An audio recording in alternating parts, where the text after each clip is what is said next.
Hey guys, what's up? Welcome back to the Holderhek channel. This week we're going to do something a little bit different. People always ask me how I'm able to pull so much damage and how I'm able to do that without pulling threat and dying. Well, I mean, the answer is I do die, a lot on trash specifically, but on bosses I definitely don't. And that's because my tanks are very, very good. And specifically, my tanks are using a specialized tanking build called Fury Prot.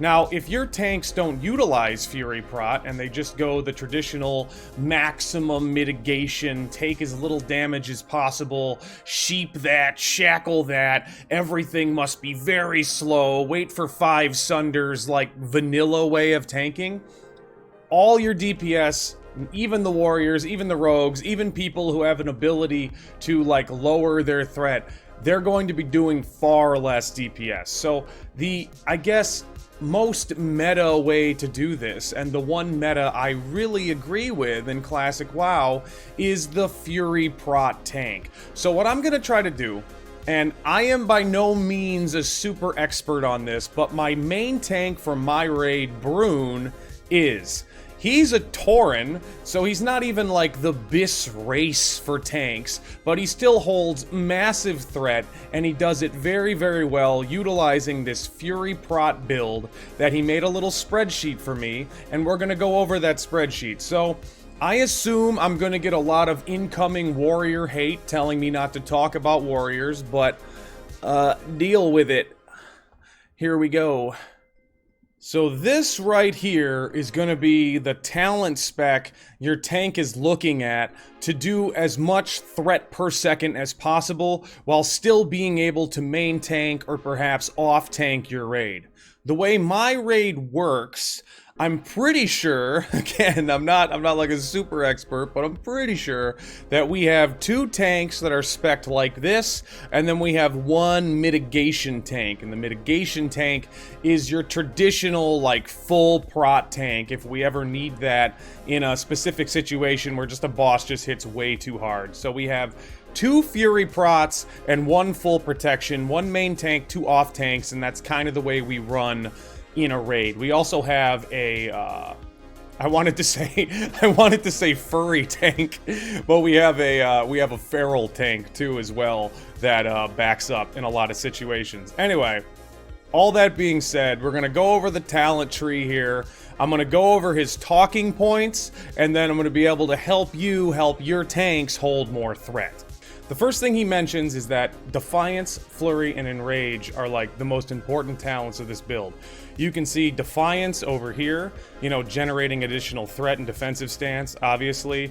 And then Flurry and Enrage are your DPS talents that basically allow you to utilize the threat of somebody who is a DPSer while being a tank. That is the big gigabrain policy of Fury Prot, is that what you're really trying to do is just DPS really, really hard in defensive stance. So you're just trying to pull as much damage as possible as a tank, which then allows you to pull as much threat as possible as a tank. Honestly, it sounds really, really fun. He goes on to say that your highest threat ability is going to be Bloodthirst, so you're going to be using that on cooldown. You will be using Sunder Armor, Heroic Strike, and Revenge as well, but every time Bloodthirst is up, you hit that button. Last Stand is a must. Obviously, you gotta have that Last Stand on cooldown. That's pretty great, especially I've seen him use this all the time on some of the bosses that hit particularly hard. Defiance is standard in any threat spec, as well as improved Sunder Armor for stacking Sunders quicker. Sunder does more threat than Heroic Strike, so if you have extra rage, you should be spamming Heroic Strike and Sunder Armor together. This is one of the big mistakes I see a lot of people who are maybe new to the Warrior class do, or people who only played Warrior in Vanilla. They just Sunder Armor, Sunder Armor, Sunder Armor. That's literally the only ability they use, and that's not gonna work out in a situation where people are pulling, 2 to 3 times the amount of DPS they were pulling in Vanilla.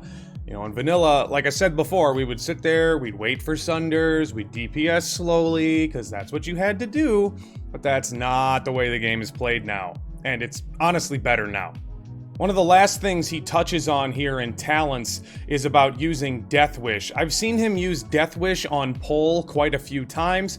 Obviously, he lets the healers know this beforehand so they can keep him topped off because he is taking increased damage, especially because he's not using a shield, especially because he's dual wielding, you know, it's like, but because he does that, he can generate so much threat on the pull that basically the DPS can just go ham, like, immediately on the pull, and it's incredible for everybody.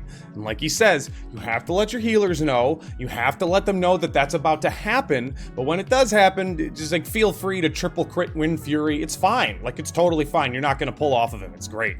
I love it. I love it so much. Now we're going to go over his notes. A lot of this stuff may be self-explanatory to you if you've been playing Warrior a while, but again, if you're new to Warrior, you haven't played Warrior since vanilla, you're having real struggles holding threat on people who are pulling over 300 DPS, which might sound ridiculous, but I've definitely seen it and I've definitely heard about it. All of this stuff is going to really help you. So, if you're an Orc, you gotta use axes. If you're a Tauren, Troll, or Undead, you gotta use Edgemaster's Handguards, or aged core leather gloves, and daggers. There's also a Mugger's Belt, which you can use until you get aged core leather gloves, but you really don't need to use both, okay? Weapon skill is the most broken, like, melee stat in the game. It does so much to your damage. It allows you to basically hit more, hit better. Like, it's just broken. It's just broken. Like, we never knew how great weapon skill was in vanilla, and I am here to tell you right now that any way you can get up to 305 to 307-ish weapon skill with whatever weapon you're using is going to be the best way to increase everything you're doing as melee, whether you're a tank or DPS, okay? Now, you have to have good synergy with your healers before attempting Fury Prot. If they're used to you being like a full protection warrior, then they're not going to be used to you taking the kind of damage that a, you know, Fury warrior takes, which essentially you are now. So kinda just let them know, like, hey, I'm gonna be a little bit more squishy now, so please don't just go AFK while healing me like you used to do. By the way, I'm gonna be using Death Wish sometimes. That's gonna scare you. Don't blow all of your mana healing me. It's not going to be that big of a deal. You won't be taking that much more damage than Deep Prot on Trash, but you're gonna need Stone Shield potions all the time when dual wielding on bosses. It is a big deal to have that, or you're gonna die. And you don't really want to die because you're the tank. Rotation isn't that much different from Fury DPS, but you're going to exclusively stay in defensive stance and spam Sunder Heroic Strike and Revenge when Bloodthirst is on cooldown. That's going to be the way that you do way more threat than your DPS, and you allow them to do way more DPS than they have been doing. You will have to find a really good balance between threat gear and mitigation gear. You can't just be in full DPS gear, like you can't wear leather, okay? But you also can't wear 8 of 8 Wrath and expect this to work. You're just not going to be able to pull the kind of DPS and threat that you need to pull to keep up with your DPS. So it's going to take a little bit of time to play around with your specific set of gear, but you have to find that comfortable balance. So things like Savage Gladiator Chain as your chest can get worked in there, while using other, maybe higher mitigation pieces built around that. But you can't just gear one complete way or the other, or it's not going to work. You have to hybridize just a little bit. Always be ready to switch to a shield when you're taking too much damage. You have to be aware when the boss is going to enrage or when a big damage ability is about to come out, so you can swap to that shield and get that extra armor and block that's going to be super useful to keep you from getting stomped into the ground. World buffs and consumables are super mandatory. This goes into what I was saying a long time ago in like your maximum DPS guide. If all your DPS is world buffed on full consumes and they're doing crazy damage and the tank isn't, all your DPS is going to die.